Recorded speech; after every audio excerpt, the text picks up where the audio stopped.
नमो अरिहन्ताणम् नमो सिद्धाणम् नमो आयर्याणम् नमो उबद्धायाणम् नमो लोये सवसाहूणम् नमः श्रीवर्धमानाय निर्धूतकलिलात्मने सालोकानां त्रिलोकानां यद्विद्यादर्पणायते। ये मांगलिक ग्रंथ है, श्री रत्नाकर श्रावकाचार्य है। इसके रचयिता आचार्य भगवान श्री समंत सगरदेव है। इसमें पहला अधिकार है, इसका नाम है सम्यक दर्शन अधिकार। इसमें सम्यक दर्शन का लक्षण बताते हुए आप्त आगम और देव गुरु इनके यथार्थ श्रद्धान का नाम सम्यक दर्शन है। उस प्रश्न में फिर उत्पन्न हुआ गुरु किसे कहना, तो यहाँ पर ये बताया गुरु किसे कहते हैं। 10 नंबर का श्लोक है, तो एक बार अपन पढ़ते हैं। विषयाशावशातीतो निरारंभो परिग्रह ज्ञान ध्यान तपोरत्न तपस्वी तपस्यते। जो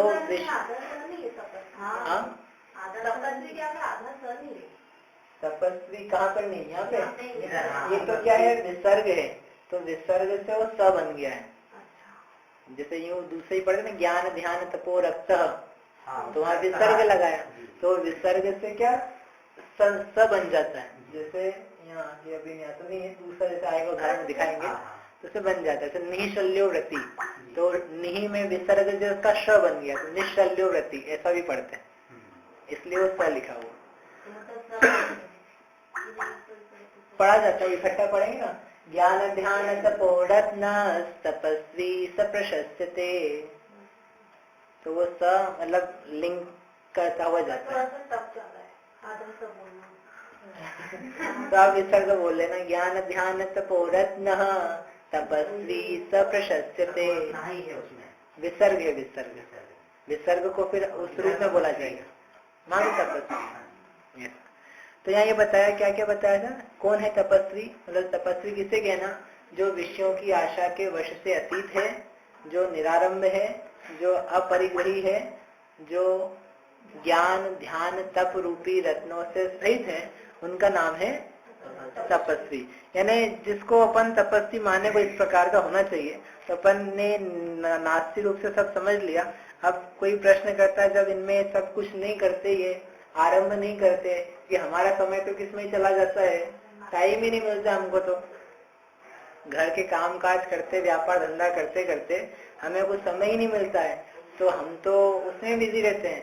अब ये ना व्यापार करते हैं, ना दुकान पे जाते हैं, न कोई भोजन पकाते हैं, न पकवाते हैं, न कोई अनुमोदना करते हैं, किसी प्रकार का व्यापार धंधा घर गृहस्थी काम नहीं करते हैं, तो फिर ये क्या करते हैं, इनका क्या काम है, इनका समय कैसे निकलता है। तो कहते हैं समय निकलने वाली तो कोई बात ही नहीं है, इनके पास बहुत श्रेष्ठ उत्तम कार्य है करने के लिए। कौन से काम है, तो काम यहाँ बताए हैं कि ज्ञान का, ध्यान का और तप का, इन कार्यों में रत रहते हैं, ये इनके रत्न है, इनसे ये श्रेष्ठ कहलाते हैं। ये अकेले देखो आरंभ का त्याग कर दिया, तो ये तो एक बार त्याग हो गया, अब आपको आरंभ नहीं करना है, तो ये तो नहीं करने वाली बात हुई। लेकिन करोगे क्या, कुछ करना भी तो होगा, पॉजिटिव व्यू भी तो होना चाहिए। जैसे उपवास किया, तो उपवास किया ने क्या किया, उपवास करोगे ने क्या करोगे, है भोजन करके आहार करोगे, भोजन का त्याग करोगे। उपवास किया ने भोजन नहीं करेंगे, तो ये तो नहीं करने वाली बात हुई। करोगे क्या, कि अब करने वाली क्या बात है, उपवास किया ना, इसका मतलब ये कि आहार नहीं किया, कि नहीं आप नास्तिक रूप से नहीं अस्थिर रूप से बताओ। तो अस्थिर रूप से बताना पड़ेगा कि आहार का त्याग करके जो उप यानी समीप में वास करेंगे, जो आत्मा है या तो उसके समीप में वास करेंगे, या जो आत्म स्वरूप को दिखाने वाले हैं ऐसे देव शास्त्र गुरु, उनके समीप में वास यानी रहेंगे। कब, जब उपवास करेंगे। नहीं तो उपवास करे और धनवास करे तो वो उपवास नहीं है। उपवास करे और टीवी वास, दर्शन वास, ऐसे सब नहीं चलेगा, तो उसका नाम उपवास नहीं। इसलिए दोनों रूप से परिचय आगम में दिया है। तो जैसे उपवास में नहीं करना और करना दोनों है, ऐसे यहाँ पर अभी तक आपने ये बताया कि नहीं करते नहीं करते नहीं करते, तो करते क्या है? उन्होंने कहा कि ये काम पॉजिटिवली करते हैं, ज्ञान करते हैं, ध्यान करते हैं, तब करते हैं। ज्ञान क्या चीज है कि जो सम्यक ज्ञान है, सम्यक ज्ञान के अवलंबन भूत जो शास्त्र हैं, जिन्हें भगवान का दिया हुआ उपदेश है, उसको ये पढ़ते हैं, समझते हैं, समझाते हैं, उसका कुछ विचार, चिंतन, मनन, याद करना, ये सब इनके जीवन में चलता है। यानी अपने ज्ञान को दूर स्थानों में नहीं लगाते, उत्तम जो श्रेष्ठ स्थान है उनमें ही लगाया करते हैं। ज्ञान तो हम भी दिन भर ज्ञान करते हैं, हम क्या ज्ञान नहीं करते? हम क्या ज्ञान से रहित हैं? आज दिन भर में आपने ज्ञान किया कि नहीं किया? हाँ कि ना? ज्ञान किया ना? हम भी ज्ञान करते हैं। भोजन किया तब क्या किया है? ज्ञान किया कि नहीं? तो वो भी ज्ञान करते हैं, हम भी ज्ञान करते हैं। अपन भी तपस्वी, वो भी तपस्वी। क्यों? इसका नाम ज्ञान नहीं है। भोजन करो तो उस समय ज्ञान करने के साथ में राग भी किया जाता है और कोई द्वेष भी कर सकता है। व्यापार धंधा करो तो ज्ञान तो कर रहे हैं, लेकिन ज्ञान करने के साथ में मोह राग द्वेष कषाय तीव्रता से कर रहे हैं, तो इसका नाम ज्ञान नहीं है। जिस ज्ञान से हित की प्राप्ति ना हो सके, जीव अपने कल्याण को ना कर सके और उल्टा दुखी हो गए, वह ज्ञान करता हुआ भी ज्ञान नहीं कहलाता। वो वास्तव में उसको कोई व्यक्ति कहता भी नहीं है मैं ज्ञान कर रहा हूँ, मैंने आज दिन भर ज्ञान ही ज्ञान किया, व्यापार में धन का ज्ञान किया। घर आके ये बोलता है आज मैंने धन कमाया, आज मैंने भोजन किया, मैंने भोजन बनाया, घर को साफ किया। ऐसा एक भी व्यक्ति प्रयोग नहीं करता है आज मैंने घर को साफ रूप में ज्ञान किया, आज मैंने दुकान में धन का ज्ञान किया, आज भोजन का ज्ञान किया। ऐसा ना कोई व्यक्ति कहता है ना सोचता है। यानी ज्ञान करते हुए भी वो नहीं करता है, क्योंकि वो समझ रहा है कि इसका नाम ज्ञान नहीं है। तो यहाँ पर ज्ञान फिर किसे कह रहे हैं कि जो सम्यक ज्ञान है। सम्यक ज्ञान किसे कहेंगे? जो आप के द्वारा कहा हुआ आगम है, जिसको पहले समझा चुके हैं, उनके पढ़ने पठन पाठन में जिनकी बुद्धि लगी हुई है, उसका नाम है ज्ञान करना। ये ज्ञान में लीन रहते हैं। तो क्या फिर ये और दूसरे शास्त्र नहीं पढ़ते हैं? दूसरे शास्त्र ने दूसरे मत के अवलंबन करने वाले सांख्य, भगवद गीता इत्यादि ये चीजें नहीं पढ़ते हैं? कदाचित वो भी पढ़ लेते हैं कि जगत में किस किस प्रकार का अज्ञान पाया जाता है, ताकि व्यू सब जगह का मिल जाए, तो ये समझ में आ जाए कि वास्तव में ये तत्व और कितना खरा है, कितना सत्य है। जैसे कई बार ऐसा होता है ना कि आप बाजार से कोई सामान खरीद लाए, क्या लाए? सामान खरीद लाए, 100 रुपए का लेकर के आए, और फिर बाद में कोई दूसरा व्यक्ति मिला, वो भी उसके पास भी सामान है, तो उससे पूछते तुम कितने का लाए हो, तुम कितने का लाए हो। मतलब व्यक्ति फिर भी तपास करता है। काय के लिए करता है? कि मैं जो लाया हूँ ये ठीक तो लाया हूँ ना, सही तो लाया हूँ, ऐसा तो नहीं कि मैं ठगाया गया हूँ, मैंने ज्यादा पैसा तो नहीं दे दिया इस चीज के लिए। तो ऐसा होने करने के लिए 2-4 लोगों से प्रयोग करने के बाद ही पूछता है, और जब वो समझ में आ जाता है कि ये तो 100 से भी ज्यादा महंगा लाए हैं, ज्यादा रुपए इन्होंने दिए हैं, तो अपन जो लाए हैं वो कितना सही लेके आए हैं, जिस दुकान से लाए हो कितनी बढ़िया है। ऐसा एक लौकिक व्यवहार देखा जाता है। तो ऐसे ही जो मुनिराज हैं, जिनको सत्य ज्ञान है, वे आगम का तो अध्ययन करते ही हैं, कदाचित अवसर पड़े तो जो अन्य परमत हैं उनका भी अध्ययन कर लेते हैं। वो भी सम्यक ज्ञान के लिए करते हैं कि वास्तव में जगत में अज्ञान किस किस प्रकार का है, इन संबंधी अज्ञान कहीं मुझ में पैदा नहीं हो जाए भूल करके, इसलिए उस बातों का भी ज्ञान कर लेते हैं। वह भी लेकिन किस व्याख्यात के लिए? उनका खंडन करने के लिए नहीं, ये लोग हीन है, निकृष्ट है, ऐसा जानने के लिए नहीं करते हैं, उनको उलाहना देने के लिए, घृणा करने के लिए नहीं। वास्तव में जगत के अज्ञान की विचित्रता कितनी है, किस किस प्रकार से अज्ञान हो सकता है, वो मुझ में नहीं आ जाए, मैं अपने ज्ञान में अज्ञान रूप नहीं परिणमित हो जाऊं, इससे बचने के लिए परमत का भी ज्ञान कर लिया करते। ठीक है, टाइम पास के लिए नहीं पढ़ते। मन महाराज को पेपर दे दो आप, महाराज ज्ञान करना आपका काम है, ये लो पेपर पढ़ो, एक दैनिक भास्कर रख लो, एक नई दुनिया ले लो, और शाम को अग्निबाण पहुंचा देंगे। तो महाराज बोले हाँ बड़े, ये ज्ञान अच्छा हो रहा है कि भाई ये तो प्रपंच है जगत का, इसमें उनको क्या लेना देना है। उनको समाचार में आने वाला ज्ञान यदि ज्ञान हो तो ये जितने पढ़ने वाले हैं जो बस ज्ञान के नाम पर पेपर के स्वाध्याय बिल्कुल लग लग के करते हैं, ये सब महाज्ञानी हो जाएंगे। लोग बिल्कुल ऐसा स्वाध्याय करते हैं पेपर का जैसा कोई ग्रंथ भी नहीं पकड़ा होगा। पेपर छूटना नहीं चाहिए। पेपर बिल्कुल एक एक अक्षर एक एक पंक्ति एडवर्टाइजमेंट, अगर लोग निजी तक पढ़ लेते हैं, सबके पढ़ लेते हैं, लोगों को समझ में ही नहीं आता है। कई बार हमको कहीं जैसे गुजर जाता है कोई तो हम उससे हमको पता नहीं लग पाया, बोले निजी में दिया तो था, कि निजी में दिया था तो हमारा क्या लेना देना है, हम क्या रोज निजी पढ़ते रहे क्या कि निजी में कौन कौन कहाँ कौन मरा है, किसका देहांत हुआ है। लेकिन लोग ऐसे रहते हैं फुर्सत में कि वो सब पढ़ मारते हैं।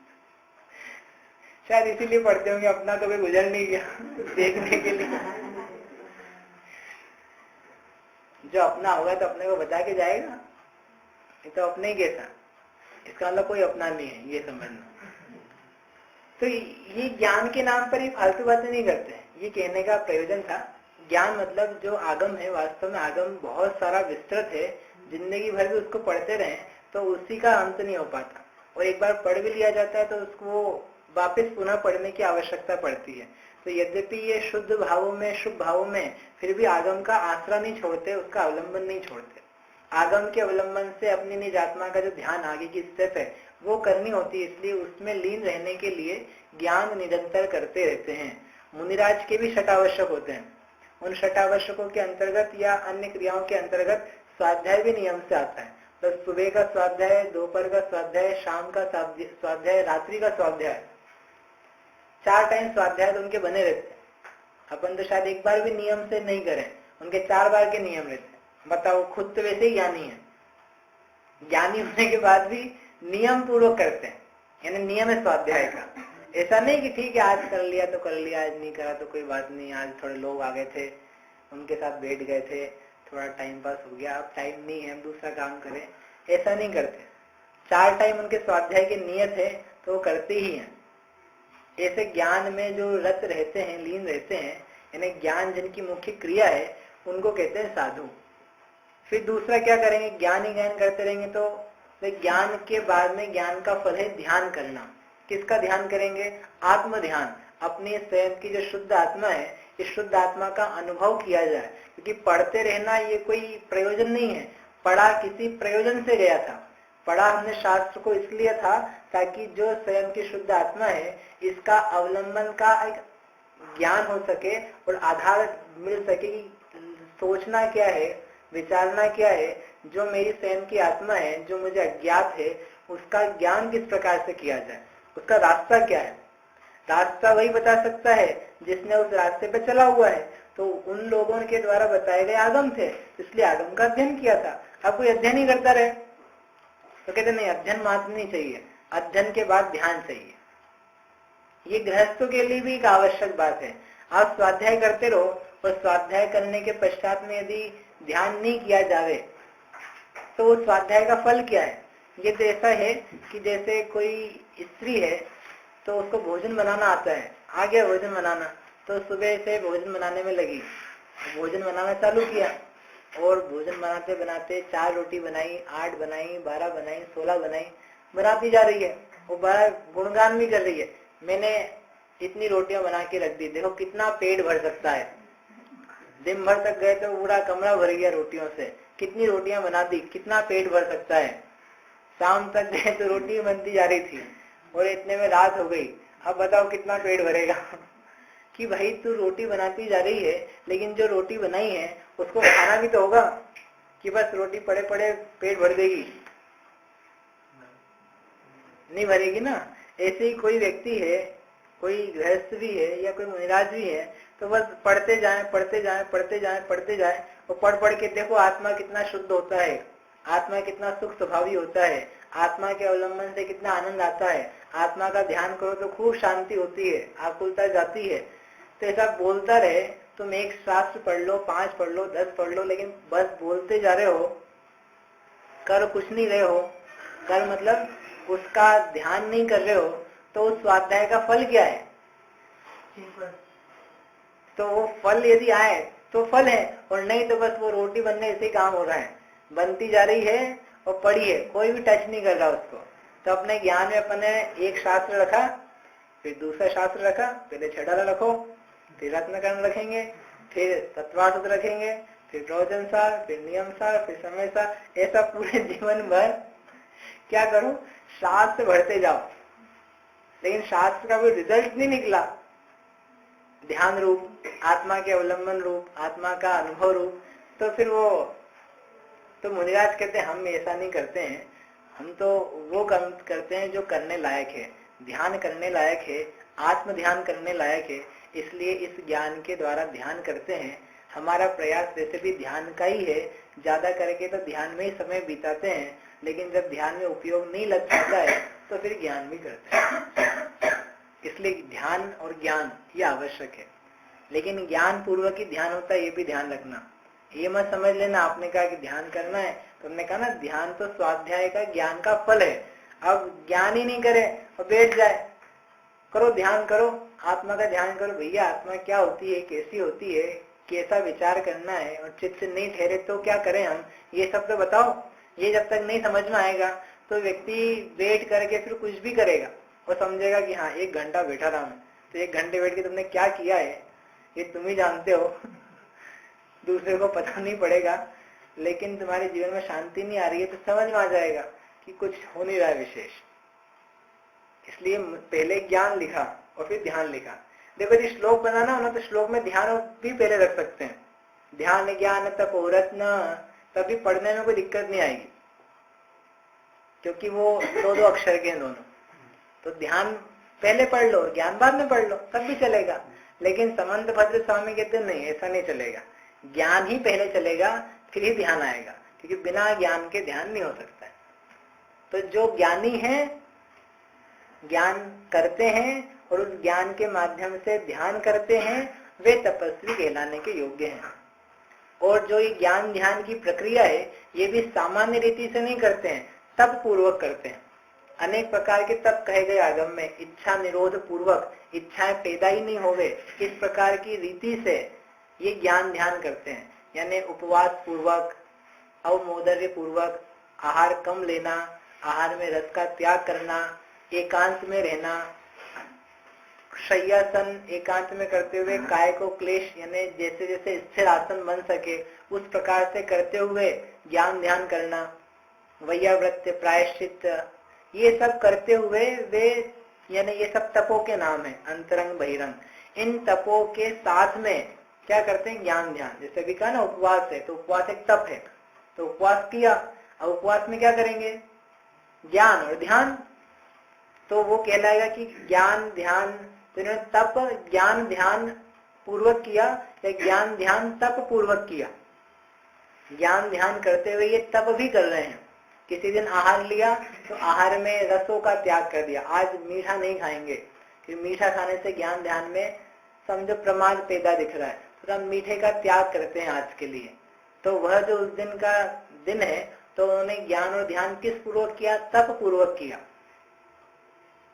समझ में आया। किसी की वैयावृत्ति की, साधु की, प्रायश्चित लिया जो पूर्व में भूल हो गई थी। ऐसा नहीं अब पढ़े जा रहे हैं, कुछ चीजें भूल गए, भगवान की पूजा स्वाध्याय या कार्य भूल गए, तो भूल गए कि नहीं, यदि कुछ भूल भी हो जाती है तो उस प्रायश्चित पूर्वक ज्ञान ध्यान करते। प्रायश्चित भी तप है, विनय करना भी तप है, वैयावृत्ति करना भी तप है, स्वाध्याय भी अपने आप में तप है, शरीर से ममत्व त्यागना, ममत्व के त्याग पूर्वक स्थिर रहना, ये भी तप है। वे इन पूर्वक क्या किया जा रहा है, ज्ञान ध्यान किया जा रहा है। इसलिए जो इन रत्नों से युक्त हैं, जिनमें इस प्रकार के श्रेष्ठ महिमावंत गुण हैं, वास्तव में वे तपस्वी कहलाने के योग्य हैं। इससे ये समझ में आ गया कि ये गुरु यानी कोई ऐसे विशिष्ट जीव हैं जो जगत के सब प्रपंचों से तो दूर है ही, उसमें किसी भी कृत कार्य अनुमोदना से फंसे हुए नहीं है, प्लस अपनी आत्मा के हित के लिए बहुत सावधान है, अलर्ट है, एक पल को भी व्यर्थ की बातों में नहीं लगाते हैं।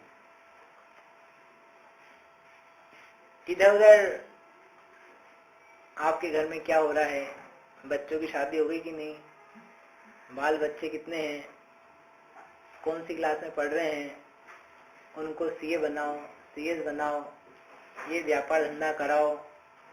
इस प्रकार के बातों का करने के पास जिसके पास समय नहीं है, ये तो बता सकते हैं कि आपको व्रत इस रूप में ग्रहण करना चाहिए, ये व्रत लिया जा सकता है, व्रत का स्वरूप ये है, वैराग्य ऐसे है, दुखी मत हो, शांत हो, अपने कर्म के उदय के अनुसार ही वस्तुओं का परिणमन होता है, पदार्थ मिलते हैं या जुड़ते हैं या चले जाते हैं, ये सब कर्म का उदय है, इन सबको जाने दो, तुम अपने आप को संभालो। इस प्रकार के शब्द तो कहे जा सकते हैं स्थितिकरण के रूप में, लेकिन संसार फैलाने रूप बातें वे उनके प्रसंग से ही बाहर है, मतलब आउट ऑफ स्कोप है। प्रधानमंत्री के पास जाओ तो आप कौन सी बातें करोगे कि हमारे गली में ना एक पतली गली है, वहाँ गाय बहुत घूमती है, प्रधानमंत्री जाओ उसके लिए लेकिन कैसी बातें कर रहा है, इतनी दूर से थोड़ा 5 मिनट मिलने का समय मिला तो उससे क्या बात करोगे? नहीं ये बात करोगे। हमारे नीचे जो वो आती है, मतलब सफाई कर्मचारी आता है, वो टाइम पे नहीं आता है। मतलब सोचो जरा कि किस व्यक्ति के पास क्या बातें की जाती है, यानी यदि आप गुरु समझ रहे हो तो इन गुरु के पास में क्या बातें की जाती है, मतलब कैसा इनका स्वरूप है, ये कैसे कार्य में लगे हुए हैं, इनके पास जाके इनसे चर्चा करने की समय मिल जाए तो क्या बात की जाएगी। ये मत बताने लग जाना कि हमारा व्यापार धंधा ठीक चल रहा है और नहीं चल रहा है, तो एक मंत्र दे दो, कुछ ताबीज दे दो, कुछ माला वाला बता दो तो सब काम क्या हो जाए, ठीक हो जाए। ये करने के लिए थोड़ी ना वो बैठे हैं।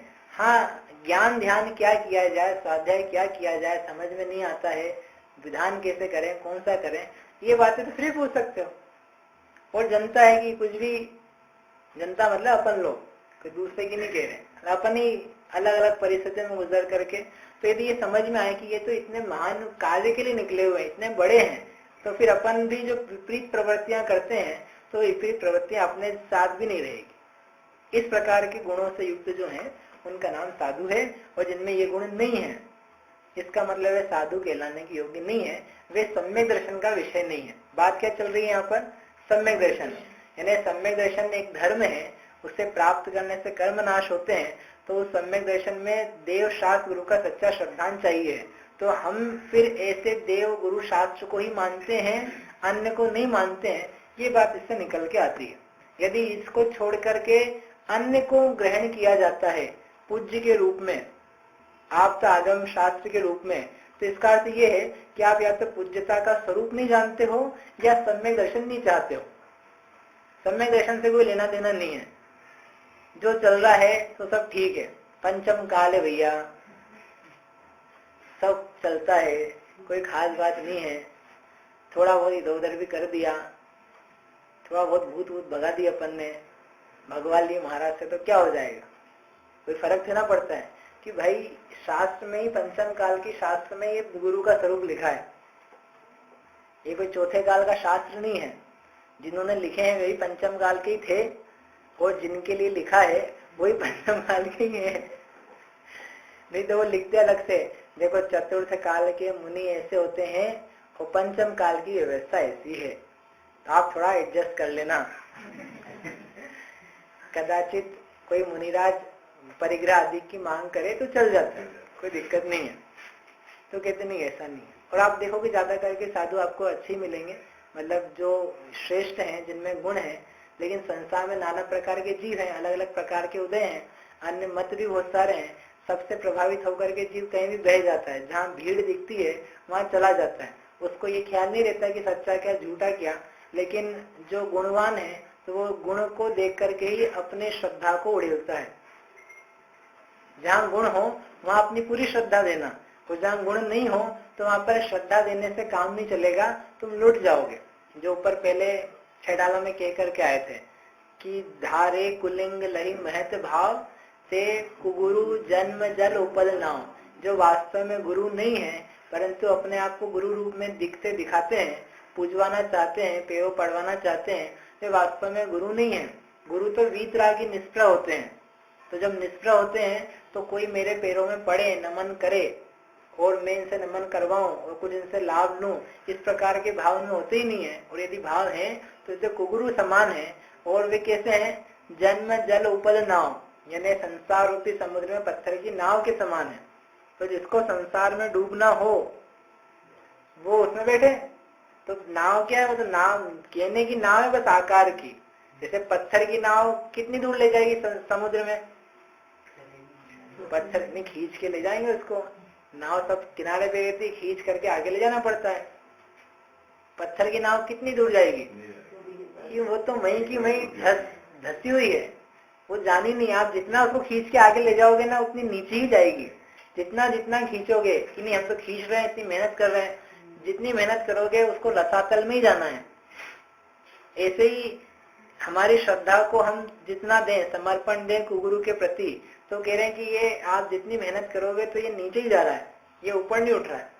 इसलिए जो वास्तविक गुरु हैं, जिनमें गुण है, जो संसार से विरक्त हैं, अपने शरीर से विरक्त हैं, भोगों से विरक्त हैं, परिवार से, घर बार से, धन से, परिग्रह से छूटे हुए हैं, ऐसे जीव को गुरु मानना, वे पूज्य हैं।